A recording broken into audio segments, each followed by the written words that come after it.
Час дня. Время новостей на АТР. Вы смотрите «Заман». 4 декабря, 1376 день аннексии Крыма. В студии Скандер Меметов.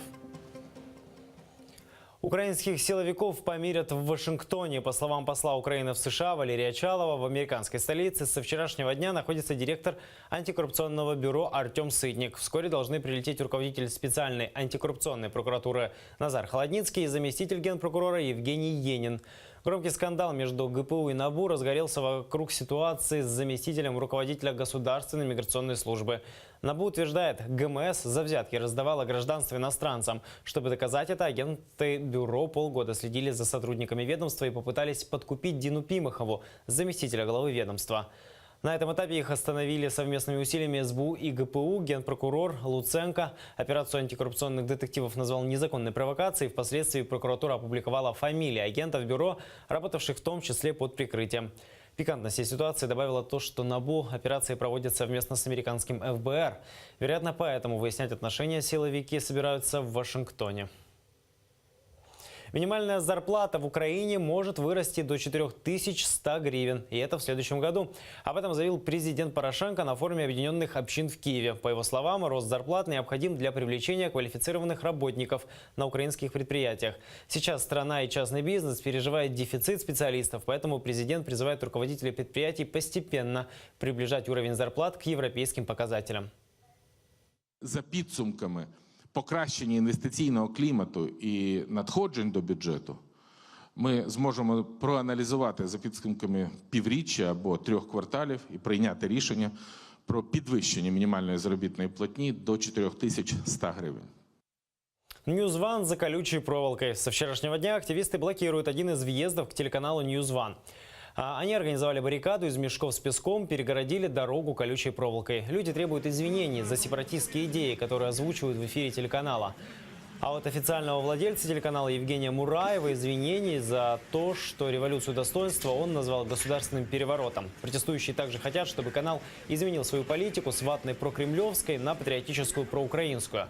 В защиту канала уже выдвинули свои речи депутаты от оппозиционного блока, представители власти времен Виктора Януковича и Михаила Саакашвили. А председатель Национального союза журналистов Украины призвал силовиков обезопасить журналистов телеканала от давления. Пресс-служба средства массовой информации заявила, за акцией стоит организация «Братство», лидером которой считается Дмитрий Корчинский. Сегодня министр внутренних дел Арсен Аваков обратился к блокировщикам через Твиттер. Первое. Мураев – мерзавец и провокатор. Второе. Обращаюсь к протестующим. Блокирование NewsOne нужно прекратить. Не стоит из негодников делать страдальцев. Третье. Владельцам и редакторам канала стоит прекратить провоцировать людей. Четвертое. Нацполиция примет решение по первому, третьему в пределах компетенции. 2500 человек вместо обещанных 5 пришли накануне вечером на марш за народный импичмент. Шествие организовало движение Михаила Саакашвили. Главное требование к власти принять в Украине закон об импичменте. Считают, он позволит уменьшить коррупцию и избежать узурпации власти. Под сине-желтыми и красно-черными флагами митингующие собираются в парке Шевченко. Президенту импичмент, недовіра владі, ганьба такой владі. Надо принять закон, который мог бы обмежить владу президента. Колоннами участники митинга двинулись по центру столицы. Охрану спокойствия 2500 протестующих обеспечивали 1200 полицейских. Супроводжуємо для того, щоб не було ніяких провокацій, щоб не було контракцій, щоб мирне зібрання відбулося. Колонна прошла по Крещатику, аллее Небесной Сотни к парламенту. Участники акции объясняют, не согласны с нынешним курсом Украины. Закон об импичменте, считают, позволил бы уменьшить коррупцию и избежать узурпации власти. Под Верховной Радой митингующие растоптали плакаты с предвыборными обещаниями президента Петра Порошенко.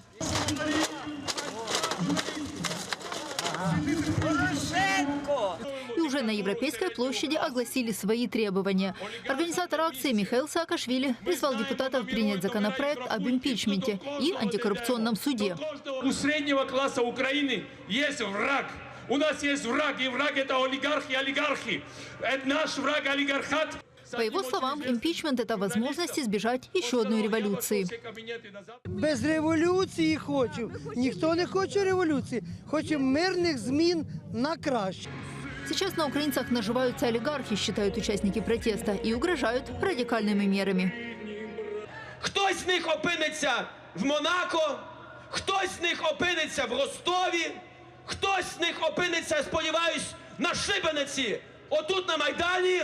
Будь-які інші спроби далі атакувати людей, будь-які інші спроби далі забрехувати суспільство, будь-які інші спроби далі здавати нам Путіну, для вас будуть означати одне. Доля Януковича буде викликати у вас заздрість. Михаил Саакашвили заявил, что его штаб уже готовит следующую акцию через неделю. В дальнейших планах протестующих даже ограничить доступ президента Петра Порошенко к рабочему месту. Елена Стецюк, Ислам Пинка, Заман, АТР. Танковые атаки в зоне АТО, снова обострение. 1 украинский воин погиб, еще 4 ранены. Штаб антитеррористической операции заявляет, боевики, не скрывая, используют запрещенное Минском вооружение. За прошедшие сутки украинские позиции активно атаковали танки. Кроме того, в нескольких точках враг обстреливал окопы ВСУ минометами тяжелого 120-го калибра.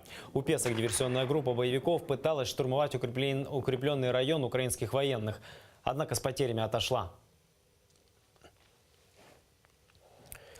7 украинцев пострадали в ДТП в России. Там пассажирский автобус вылетел с трассы в кювет. Люди направлялись по маршруту Киев-Москва. В Курской области автобус слетел с трассы. В салоне в это время было 25 пассажиров. Травмы получили 7. Всех экстренно госпитализировали. Ранения оказались не тяжелыми. 5 человек почти сразу после оказания помощи отпустили из больницы. Почему автобус съехал с трассы, еще предстоит выяснить. Предварительная версия: водитель заснул за рулем.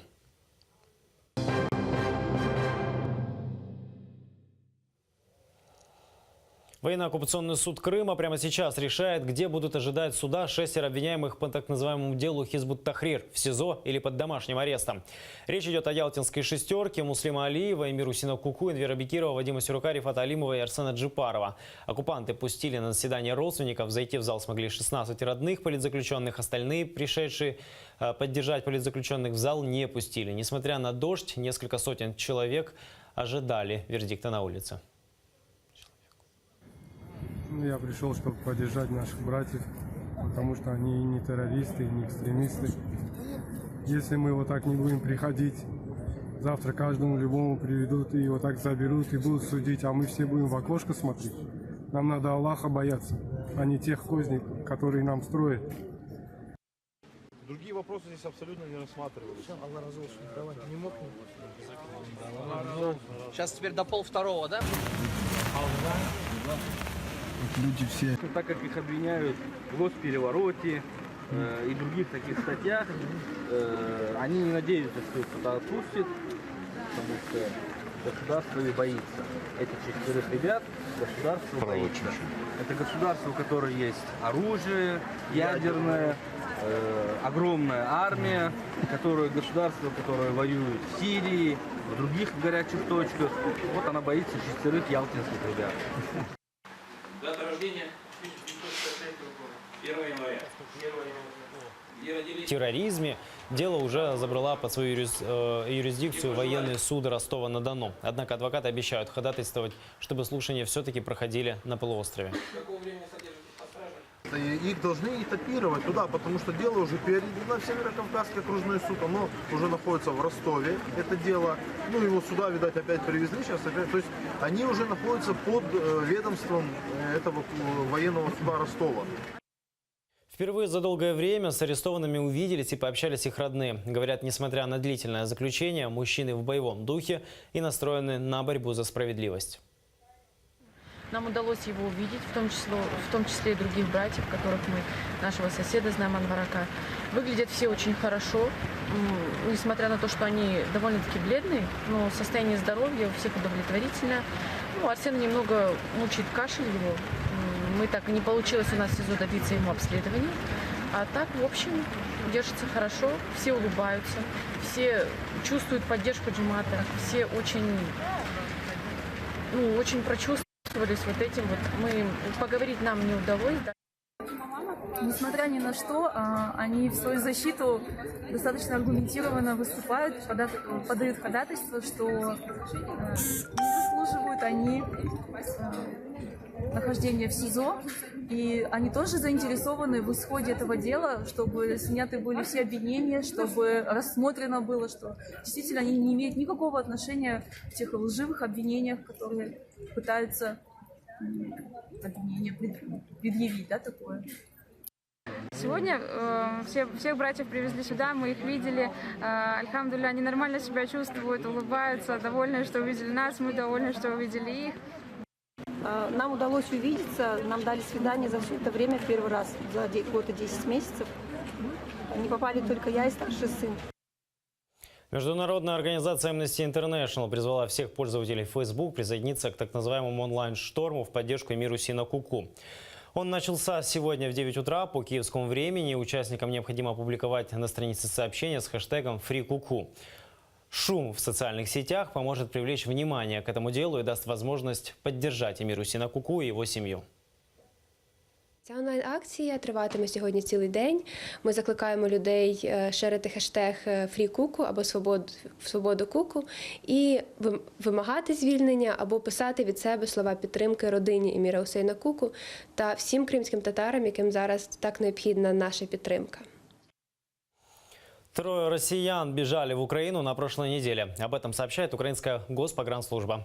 Все при прохождении контроля на пунктах пропуска сообщили, что в России преследуются властями, в том числе по политическим убеждениям. Они попросили статус беженца и дополнительной защиты. Двое из 3 человек сообщили, что в России участвовали в акциях протеста оппозиции, и теперь у них проблемы с правоохранительными органами.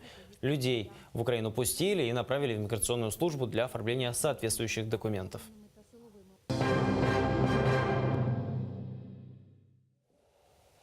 25 человек, среди них по меньшей мере 6 детей, погибли в Сирии после массированного авиаудара войск Асада. Об этом сообщает Сирийский центр мониторинга по правам человека. Это произошло в районе Восточная Гута. Эта территория с 2013 года контролируется повстанцами, недовольными политикой Дамаска. Со всех сторон она окружена правительственными войсками и регулярно подвергается атакам асадовской армии. Бьют преимущественно по гражданским кварталам. Восточная Гута – один из районов, который по договоренности России, Ирана и Турции должен быть зоной деэскалации. Там проживает почти 500 000 жителей.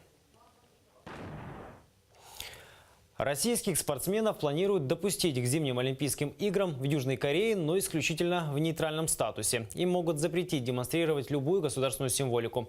Так и хоккеистам предложат играть в белой форме. По данным многочисленных спортивных изданий, именно такое решение принято на заседании Международного олимпийского комитета 5 декабря в Лозанне. Причина такого решения – громкий допинг-скандал, в центре которого оказалась Россия. Бывший председатель Московской антидопинговой лаборатории Григорий Родченков рассказал, что российские спортсмены постоянно употребляли допинг, а их анализы, в частности мочу, подменяли офицеры ФСБ. Сейчас Григорий Родченков, который скрывается в США, утверждает, что во время последних зимних Олимпийских игр, которые состоялись в Сочи в 2014-м, сотрудники ФСБ просили его испортить допинг-пробы украинских биатлонисток с целью, чтобы украинок не допустили к соревнованиям.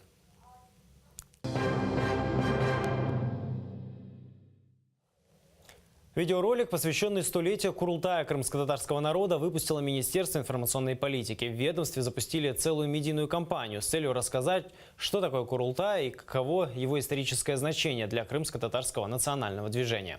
100 лет назад, в декабре 1917-го, Курултай крымско-татарского народа утвердил национальный герб в виде золотой тамги, национальный флаг голубого цвета с тамгой и национальный гимн. В Верховной Раде по случаю столетия первого крымско-татарского Курултая в среду проведут торжественное заседание.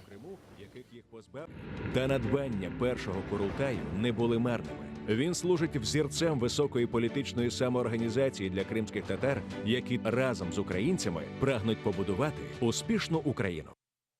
Тонкостям древнего крымско-татарского обряда росписи тела хной учили в эти выходные киевлян. Для желающих овладеть этим искусством организовали мастер-класс. О подробностях расскажет Эльвина Сидбулаева.